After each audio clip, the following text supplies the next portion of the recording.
I don't remember the last time I felt truly okay. Not happy, just okay.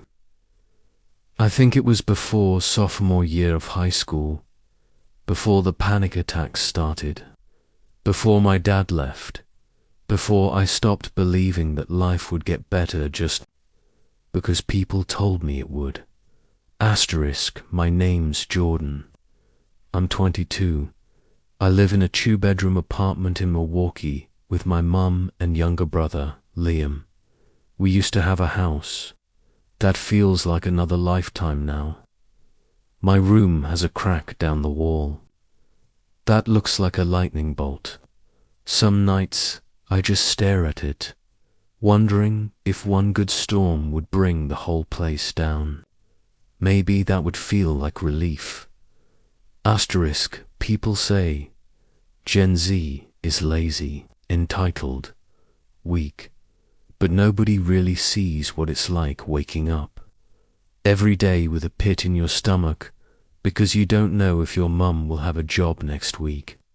She works too. Retail gigs, one at a pharmacy, one at a gas station, no benefits, no PTO, just barely enough to cover rent and groceries. Asterisk, I go to community college. I'm studying psychology. Ironically, I had to drop a class last semester because I couldn't afford the books.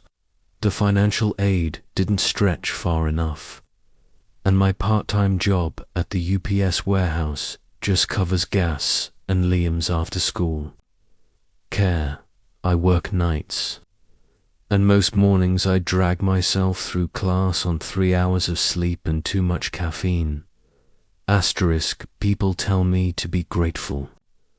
I am. I know there are people worse off, but does knowing someone else is drowning slower than me mean I should be okay with sinking?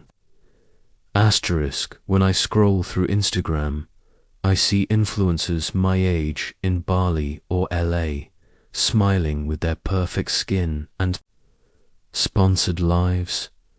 I try not to compare, but I do. My feed is full of ads for therapy apps I can't afford, and videos of people crying about burnout. We all seem to be falling apart, but no one knows how to fix it. Asterisk, I've had depression since I was 15. It started after my dad left. He said he was going to figure himself out. I didn't know what that meant until I saw photos of him with his new family 2 states away.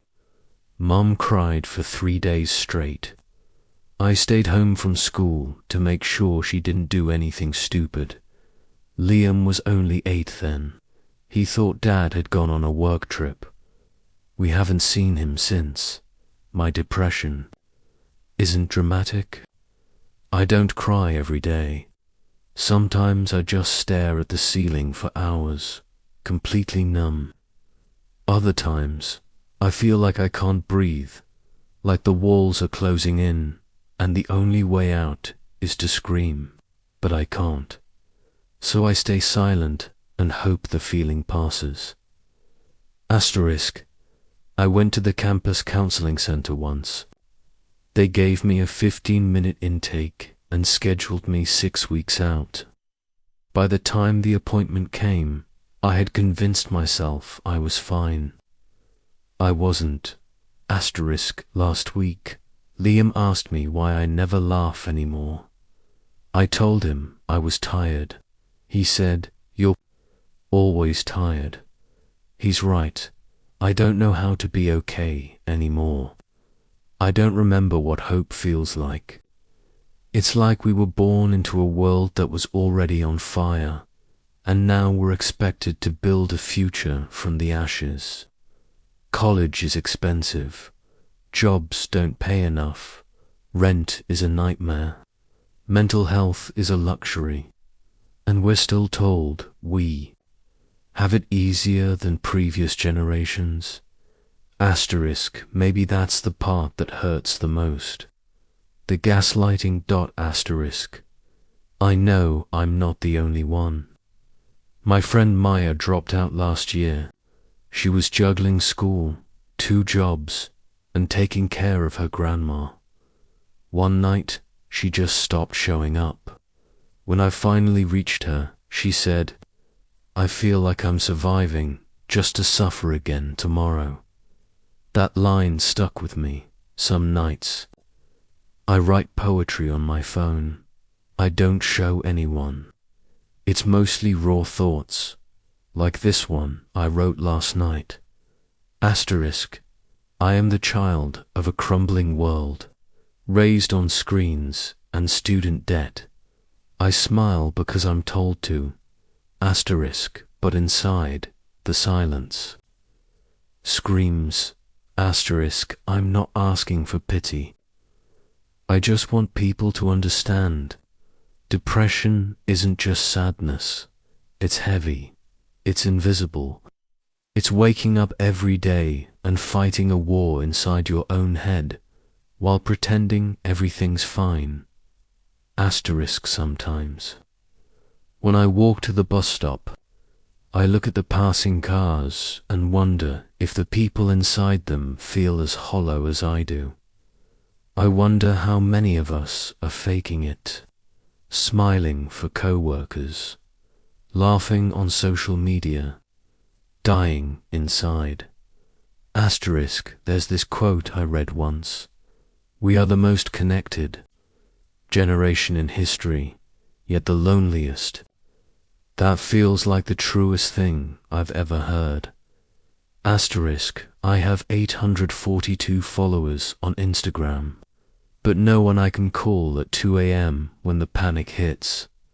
Asterisk, my generation isn't weak. We're exhausted. We've been asked to carry more than we were ever prepared for, with fewer tools, less support, and more expectations. But we don't talk about that. We meme it. We joke about our trauma. We make TikToks about burnout and call it relatable. We laugh because if we don't, we'll cry, and crying means admitting we're not okay. And nobody wants to hear that. Asterisk, so we keep going. We keep faking, and we pray if we still believe in anything that maybe tomorrow will hurt a little less. Asterisk, because that's the best we've got. Asterisk, hope that it'll hurt a little less. Asterisk, the day everything snapped was a Tuesday. I remember because it was raining, and my hoodie was soaked by the time I made it to class. I hadn't slept the night before. Liam had a fever, Mum was on her double shift, and I spent the whole night microwaving soup and Googling symptoms I didn't understand. I missed my shift at UBS again. Asterisk. By the time I got to campus, I was running on fumes. I sat in my psych class ironically, the one about coping mechanisms, and the professor started talking about resilience, like it was something you could just download from an app. Asterisk, people who succeed, he said, are the ones who can push through discomfort. I wanted to scream, push through. I'd been pushing for years. My legs were shaking. My palms were damp. I felt this unbearable pressure in my chest, like someone was sitting on me. I kept blinking fast, trying not to cry in front of everyone. Then my vision blurred. My heart raced. I couldn't catch my breath. Asterisk, I left my backpack behind and walked out. Just walked through the halls, down the stairs, past the student center. I ended up in the parking lot behind the science building where no one goes, and I collapsed against a wall and cried until my ribs ached. Asterisk, that was my first real breakdown, the kind you don't bounce back from in a few hours. Asterisk, I skipped all my classes that week, ignored texts, turned my phone off. I couldn't explain to anyone what was wrong because nothing was new wrong. It was just everything. The weight of all of it. Years of pain, pressure, pretending. It had finally cracked. Mum noticed. She came into my room one night and just stood there, her tired eyes scanning the mess and washed clothes, empty cereal, bowls, papers everywhere. She sat on the edge of my bed and asked, "You okay, baby?" I didn't answer. I couldn't.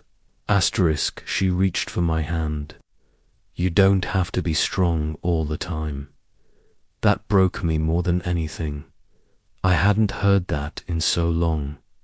I told her everything. About the panic attacks, the pressure, the loneliness, the hopelessness. She didn't cry, she just listened. And when I was done, she said, "I wish I could fix the world for you, but all I can do is sit with you in it." That was the first time I felt seen in a long time.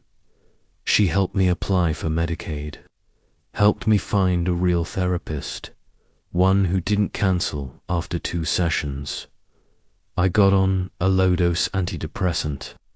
It wasn't magic, but it helped. Just enough to slow down the spiral. I still struggled, but I could breathe again. Some nights I still lie awake, thinking about all the things I can't control, like rent going up again, or whether my degree will even get me a job that pays more than $18 an hour. But now I have tools. A voice in my head says, "You don't have to solve everything tonight." Liam started drawing again. He made a picture of me and him and Mum standing on a hill with the sun behind us. He gave me a big smile in the picture. He said, "You look happy again." That almost made me cry. Because maybe, just maybe, I am a little I don't have everything figured out. I'm still broke, still stressed, still scared, but I'm not hiding anymore. I've started journaling, going on walks without my phone, deleting apps that made me feel like a failure. I even started a support group at school. It's just 5 of us right now. We meet on Wednesdays. We don't fix each other. We just talk. About anxiety, family, debt, burnout, fear. We vent, we listen, and somehow that helps. Last week, someone in the group said, "I thought I was broken, but maybe I'm just human." That line stuck with me. I don't know who I'm becoming, but I know who I don't want to be anymore. Silent, ashamed, invisible. I want to live out loud.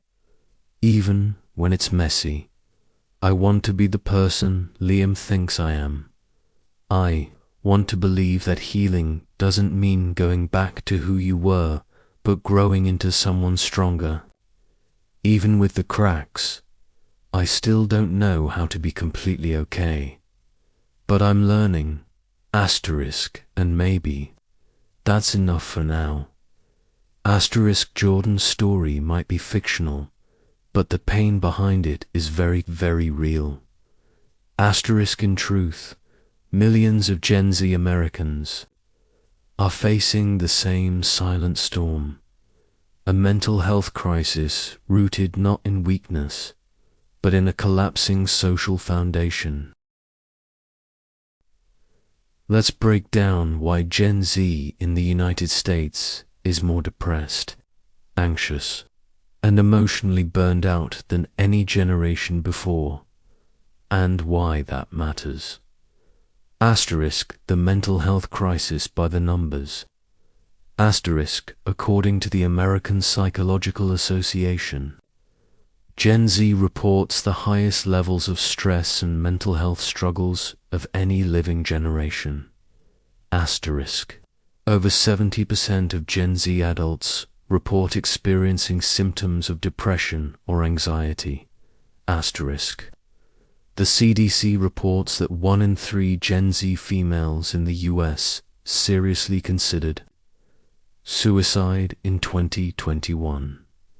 Asterisk. Suicide is now the second leading cause of death among Americans aged 10 to 24. Even more concerning, over 60% of young people with major depression receive no mental health treatment at all. This isn't a crisis of attitude, it's a crisis of access. Economy, an overwhelming pressure. Asterisk financial pressure and student debt. Asterisk Jordan's story reflects a massive generational burden. Student debt. Asterisk Gen Z graduates with an average student loan debt of $37,000 to $40,000 per person. Asterisk tuition has more than doubled since the 1990s. While wages have stagnated. Asterisk over 60% of Gen Z college students work part-time or full-time while attending school, often sacrificing sleep, stability, and social life. Asterisk and many Gen Z students aren't just paying for themselves. Like Jordan, they often support younger siblings or contribute to family expenses due to unemployment or underemployment of their parents. Asterisk, add to that rising rent, inflation, and the cost of living, and you have a generation where survival feels like a full-time job. Loneliness in the age of hyperconnection. We live in the age of TikTok, Instagram, and Discord. Yet Gen Z is the loneliest generation on record. Why? Many Gen Z kids grew up with smartphones, but without stable emotional relationships. The COVID-19 pandemic hit during their most formative social years, middle school to college, severing peer support systems. Asterisk online friendships through replace the depth of human in-person connection. Asterisk, the result. Asterisk, a generation that feels seen but not known, connected but not supported. Asterisk, housing, family instability and burnout. Asterisk, more than half of Gen Z adults still live with their parents, not by choice, but because rent has become unaffordable in most US cities. Asterisk, in 2023, the average rent for a one-bedroom apartment in the US was over $1,700 a month. Asterisk, most entry-level jobs, even with a degree, do not pay enough to cover housing, healthcare, and transportation. Asterisk, now combine that with the breakdown of traditional family structures. Asterisk, Gen Z has witnessed high divorce rates, parental job losses. Asterisk, increasing emotional distance in overworked or unstable homes. Asterisk, the erosion of community support systems like churches, neighborhoods, and extended family. Asterisk, so when a young person today faces a mental health crisis, there's often no safe place to fall. Asterisk, cultural expectations versus reality. Another silent killer, false hope. Gen Z was raised to believe that hard work and a college degree would guarantee success.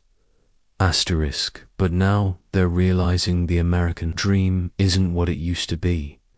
Asterisk, over 40% of Gen Z graduates are underemployed working jobs that don't require their degree. Asterisk, many are stuck in the gig economy without benefits, sick leave, or stability. Asterisk, and culturally, they're told they should also be building a brand, starting side hustles, staying fit, being mindful, and saving the planet all while barely surviving. Asterisk, that's not ambition. That's psychological overload. Social media and comparison trauma.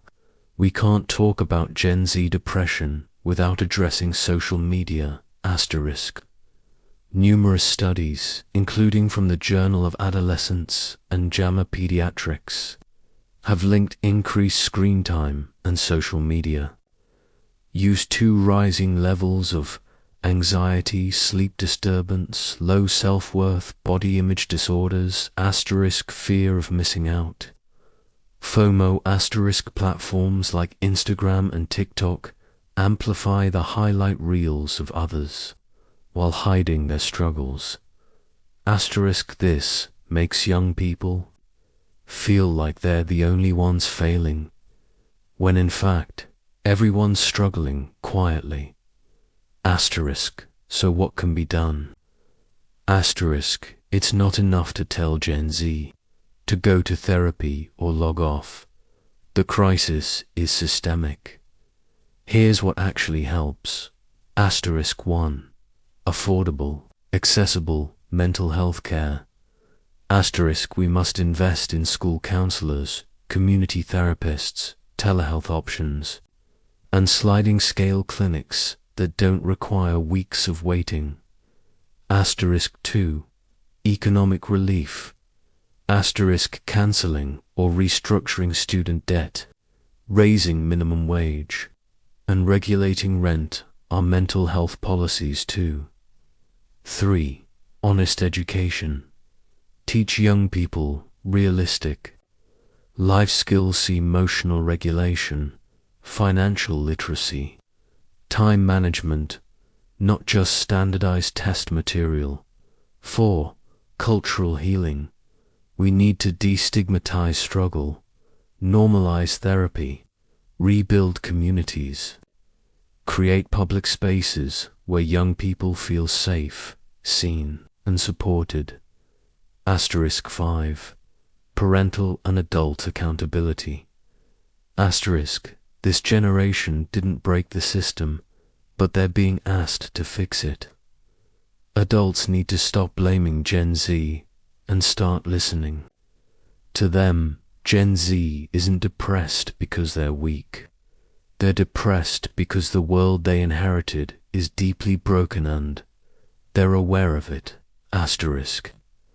They're the first generation raised with complete access to global suffering, intense economic instability, and sky-high expectations, all while being told to just stay positive. Asterisk, if there's one message we need to send, it's this. Asterisk, you are not alone. You are not broken. You are living through a crisis and surviving it is strength. Asterisk.